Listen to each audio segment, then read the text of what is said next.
Welcome to our latest panel discussion on nutrition in older adulthood. My name is Vivian Miller. I'm Assistant Professor in Social Work and Director of the Optimal Aging Institute here at Bowling Green State University. Thank you so much for joining us for this latest panel discussion. My name is Jennifer Wagner, and I'm an Assistant Practitioner Professor here at Bowling Green State University in the Gerontology program. And more specifically, I teach courses related to long-term care administration.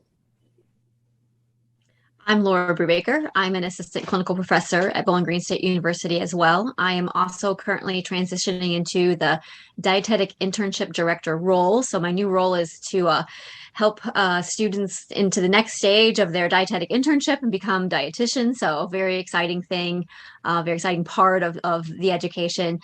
Classes that I teach at BG are almost always all food and nutrition centered. I currently am teaching the large lecture of the Introduction to Food and Nutrition with a wide range of majors. So everyone from business to I like food is the students that we get in that class. Well, thanks so much to you both for participating in this discussion. I'll start us off here with just a little bit of information on the various living arrangements in which older adults reside. As we age, we know most older adults age in place at their homes in the community. Many like to stay in their home, and that's often the preference. Some older adults do transition to living in assisted living facilities. Assisted living facilities are congregate settings where older adults have their own apartment, but it is situated within a larger housing complex. Those who live in assisted living also prepare all of their own meals and handle their activities of daily living and instrumental activities of daily living. Not to be confused with long-term nursing home care. Nursing homes are settings in which older adults or persons with disabilities reside to have 24/7 around-the-clock care. This includes help with the instrumental activities of daily living and are provided meals in congregate settings such as a lunchroom or a dining hall, and only about 4 to 5% of our older adults live in long-term care nursing homes. I know personally, when I instruct aging-related classes, one of the myths that I hear is that a lot of folks think that older adults, as we age, right, we equate it to living in a nursing home, when that's not necessarily true. Many older adults are actively aging in the community at home, with just a few small of them requiring that extra care. So to transition a bit, now that we've kind of laid the groundwork for these various settings in which older adults reside, what important considerations are there for older adults related specifically to diet and nutrition, Laura? All right, well, that's a great question. I just want to kind of give a little background. So I have past history working in both assisted living facilities and nursing homes. So have definitely met my fair share of people who are aging, more in that type of a realm. From food and nutrition perspective. So I guess kind of the takeaway from that is that is the population that is near and dear to my heart. When I teach, a lot of times my students, they ask me questions about athletics, and they ask me questions about even pediatrics. And I'm like, but I like to talk about the aging population because that's my population of love. So many people who I have talked to about ways to, age healthfully and different decisions that they can make. I would say the main takeaways for like the nutrition focus for people who are aging would be one, that the immune system doesn't work quite as well as what it did back in the day. And so they're at a greater risk for foodborne illness.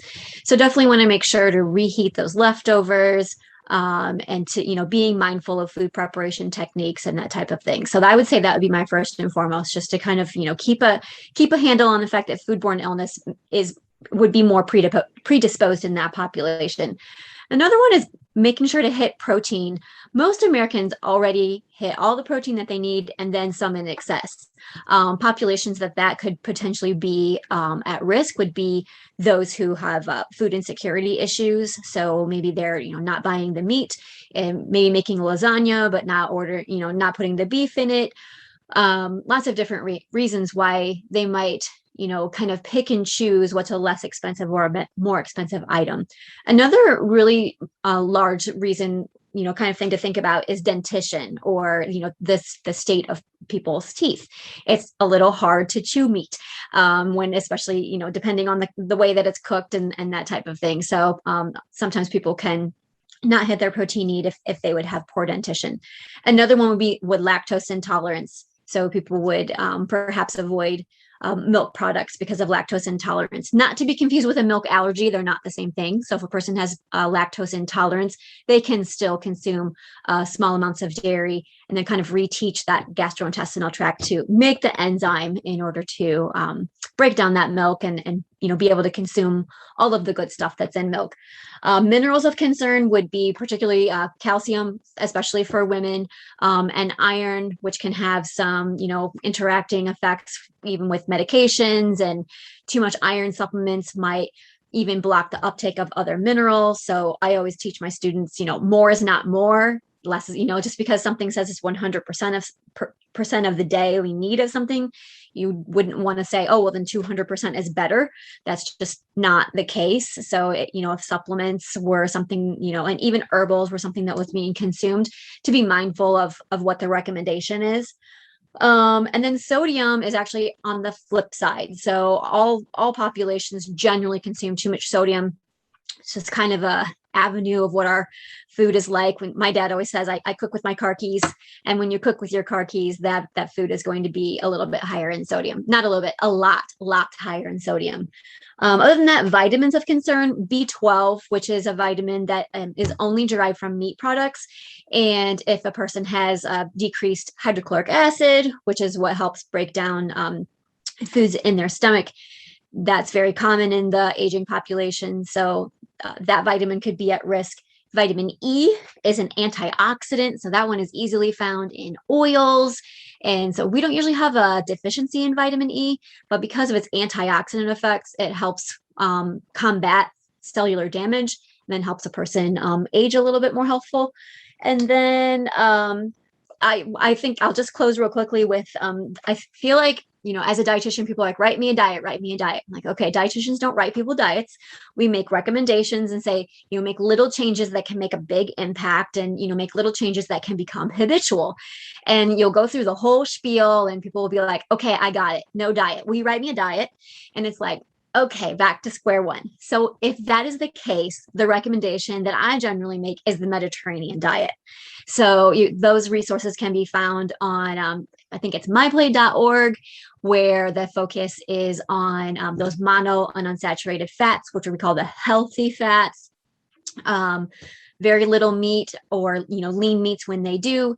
Fish, whole grains, fruits and vegetables. I always tell my students, if I had a dime for every time I said fruits and vegetables in the next, 14 weeks of this class, I could pay most of your tuitions for all the times that I say fruits and vegetables. So they really are very much the key. And people say, I don't like green stuff. I don't want to eat like a rabbit. And there are many ways to, incorporate fruits and vegetables into your diet.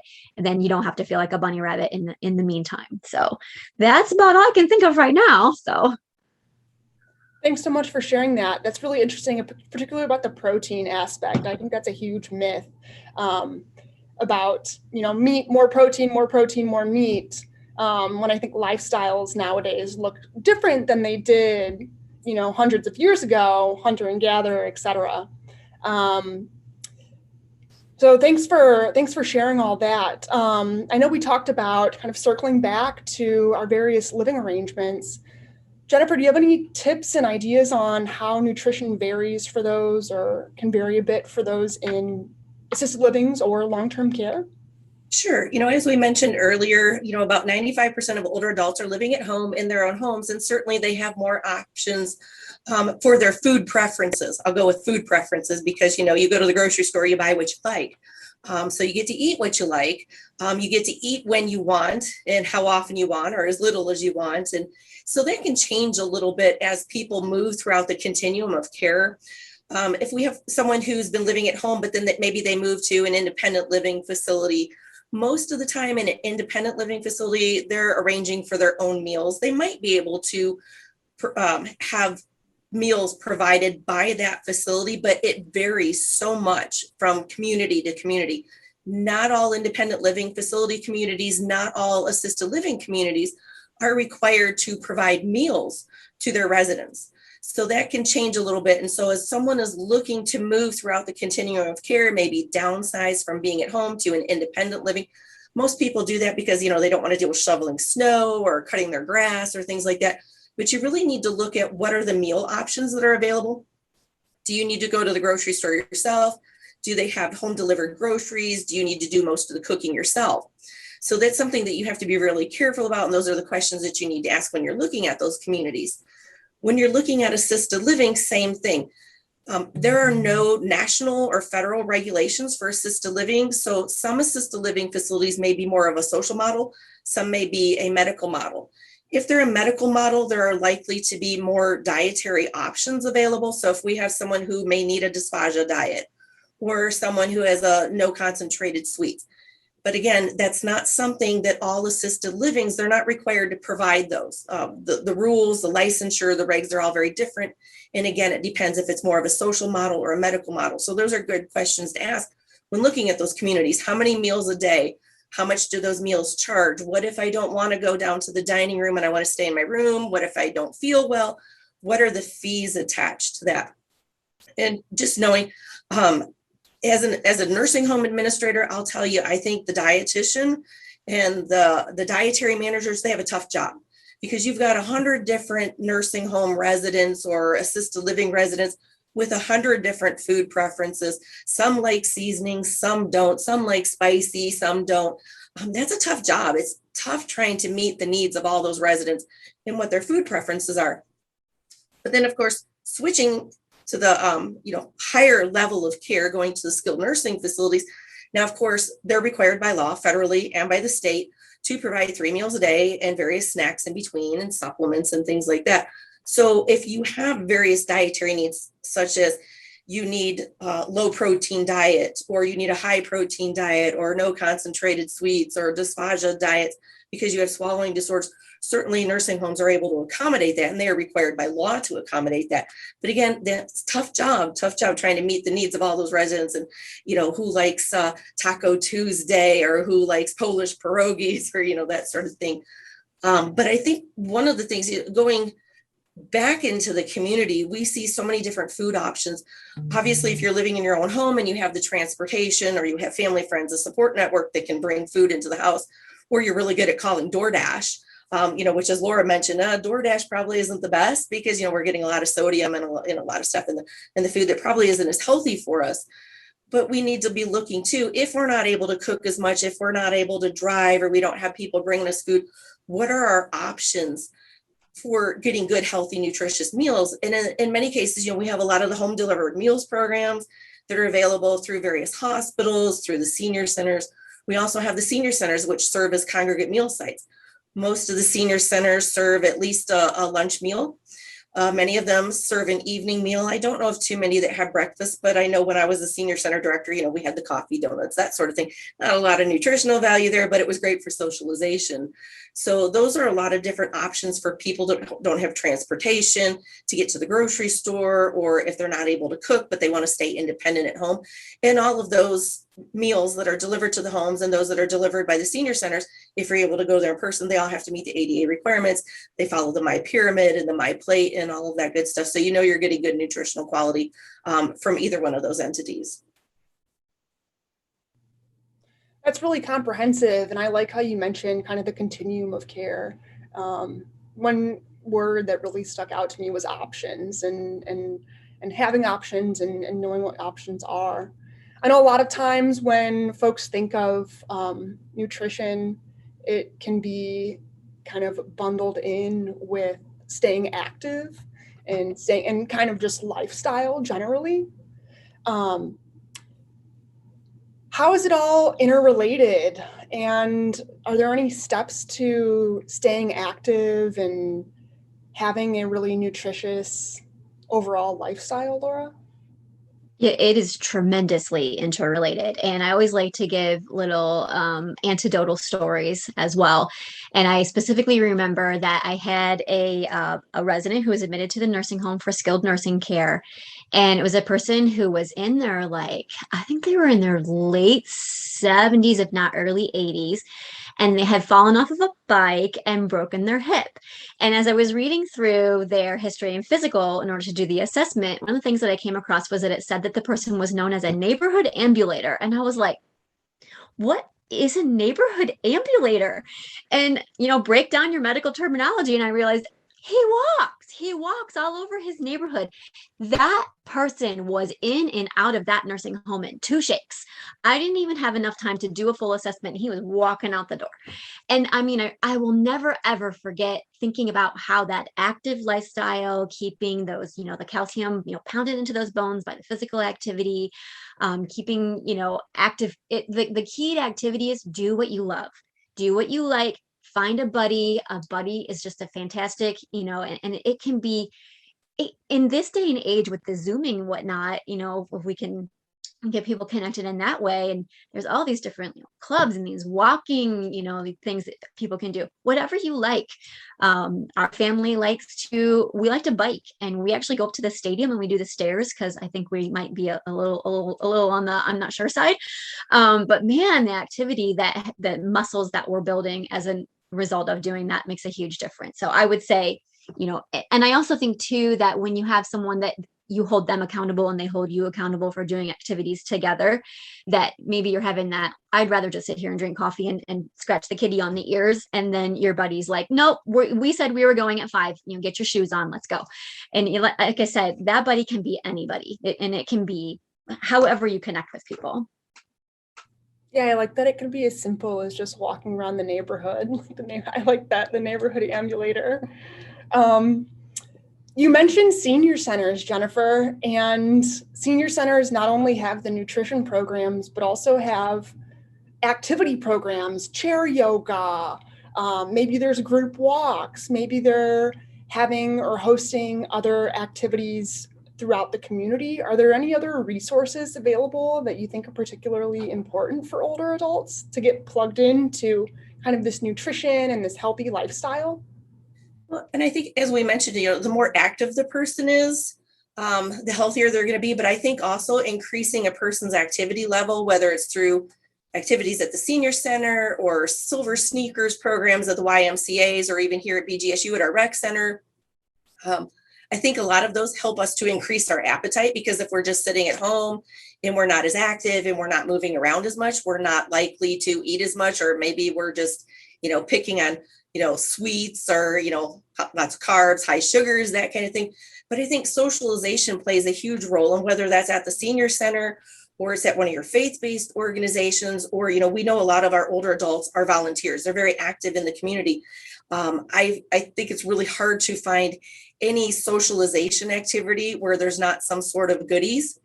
So I think a lot of times, even as a senior center director, we used to pair, whether it was an educational program, with some sort of nutritious snack. Now, of course, people want their muffins or their donuts, but I did see an increase, as I was transitioning from senior centers to nursing homes, that people were wanting their fruit and their veggies, and they wanted more healthier options. So I think by pairing some of those socialization activities and recreational activities and just, physically active, pairing them with good nutritional snacks as an option, I think, just especially for people that may have limited resources, there may be some food insecurities. And so maybe if they're just going down the street to the local carryout, their options for fruit, vegetables aren't as what they would be if they could go to a grocery store. So if we're able to introduce that in those settings, like give them their fruits and vegetables versus, donuts, I think that will help increase their nutritional value as well. And then kind of maybe plant the seeds for better, healthier eating habits.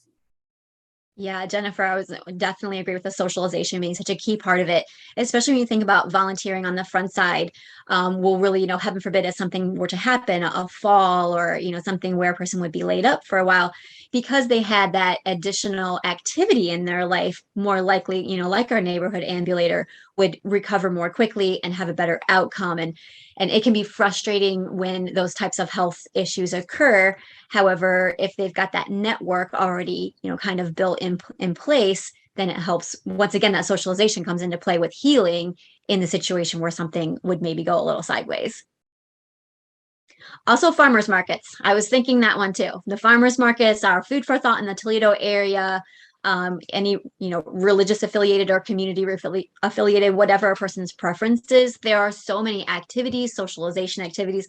Yeah, we do get the donuts and the cake, and there's a balance for everything in life, and we can certainly have a little bit of cake and a whole lot of socialization and mix that all together. That sounds great. And certainly here in Northwest Ohio, there's a plethora of opportunities for that. In Bowling Green, I know Wednesday nights there's a farmer's market. In Toledo, Saturdays, there's a great farmer's market. And it's great to support local too. Thank you both so much. This has been really informative, particularly when it comes to nutrition and diet, as well as staying active, no matter what setting you're living in. Do either of you have any final thoughts or final takeaways? I would just say, since we're going to get thousands of views on this, that if anyone wants to hear more information and more topics from us, please reach out. We'd be more than happy to gather and talk again. Yeah, thank you so much. And I'll have the contact info of everyone below, as well as some resources for the Silver Sneakers here at BGSU. So thank you so much for tuning in. Thank you. Thank you.